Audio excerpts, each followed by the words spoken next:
Good. Hey, everyone. Welcome to the next bit on our IPCP module videos of why you should join the next pathway next February, the 27th. 27th, yeah. 7th, 2023. Good. So we just want to talk a little bit about how Identity Compass and the artificial intelligence brings an integral capacity to coaching. And we're going to have Jay talk us through how standard or traditional coaching works in the left-hand quadrants mainly, and how Identity Compass brings a more holistic, whole and integral approach to working with the client and also for you as a coach. So we're going to have a quick look at a slide and then Jay and I will have a conversation. So here we go, get ready. So this is the difference that makes the difference between subjectivity and objectivity. And it's massive in coaching because the whole field of coaching is basically grounded in the coach's and the client's subjectivity. So this is a game changer we're about to look at. Here we go. Good. So if we look at it, this is a map of the subjective or the inner experience and the objective or the outer experience of the individual, and as plural, as a collective, as part of a team, a group, a culture. Yeah. And so we're looking at the subjective and objective of the individual and the collective. If we look in the upper left quadrant, you'll see it's marked there in red. The inner experience of the coach counts for almost everything in conventional coaching. So that means that a coach not only has to be really well trained, but they've got to have gone through it themselves. And if they haven't gone through it themselves, they're going to find it really, really difficult to navigate contextually as well as subjectively the landscape they're taking the client through. Now, that plays out in stuff like high-performance sport where, hey, I'm not a Formula One driver, and nor do I need to be, in order to help another Formula One driver get their inner and outer game straight and right to be able to drive effectively to their potential. So currently coaching is grounded in the coach's map and the coachee's map. The coachee is bringing their subjectivity to here's the problem and here's what I want. The coach then says, well, given what you want and given the problem that I am hearing subjectively behind that problem is X. Oh, well, that kind of makes sense. And it all begins to land and they might work their way through it and it might be actually pretty useful. Good. In the lower left, second person perspective, then they are co-creating a shared map. Firstly, a shared map of current understanding, and secondly, a shared map of difference. And that's as far as conventional coaching can go. So left-hand quadrants. Left-hand quadrants. Okay, so that's like traditional coaching, even developmental coaching, right? When you're just, what you're saying is the coach subjective experience and the client's subjective experience are interacting to the coaching session. Right. Good.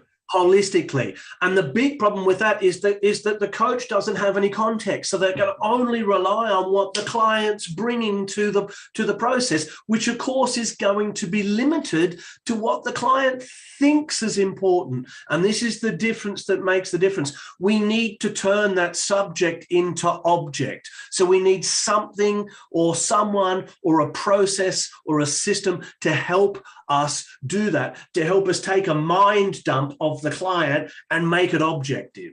Good. So how does Identity Compass make this a more integrally informed coaching session in the right hands? Well, it does that. It turns subject into object by asking a series of forced answer questions. It's not a nice test to do because it's forcing you into answering questions and then throwing up different questions based on what it's forcing you into answering. And so it's a forced answer test. So it feels like, well, neither of those are true, but it's taking you down a pathway where those small calculations start to play out in a big way in terms of your thinking patterns. It maps your thinking patterns in an objective, scientific, rational, logical way. Okay, and so what is a factual map aspect and what is the functional map aspect that we could have in a coaching session with Identity Compass supporting us? So the factual map is actually mapping out, given some scenarios in contexts. It uses the work context, but it's absolutely mapping cross-contextually.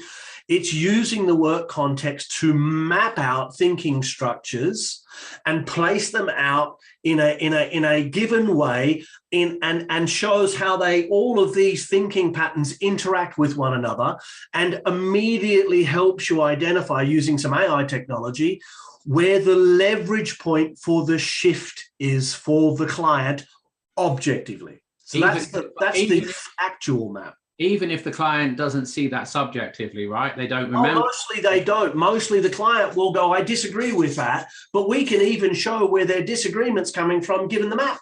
We can show how they mismatch, and that disagreement's actually part of a mismatch, and we can tell that that's on behalf of self-care based on what we're seeing in the map. So we can real time actually feed back the patterns as they're occurring in the coaching session to wake the client up so that they can grab a hold of this and start to do the work to grow themselves up, to clean up the stuff they need to clean up so that they can begin to show up.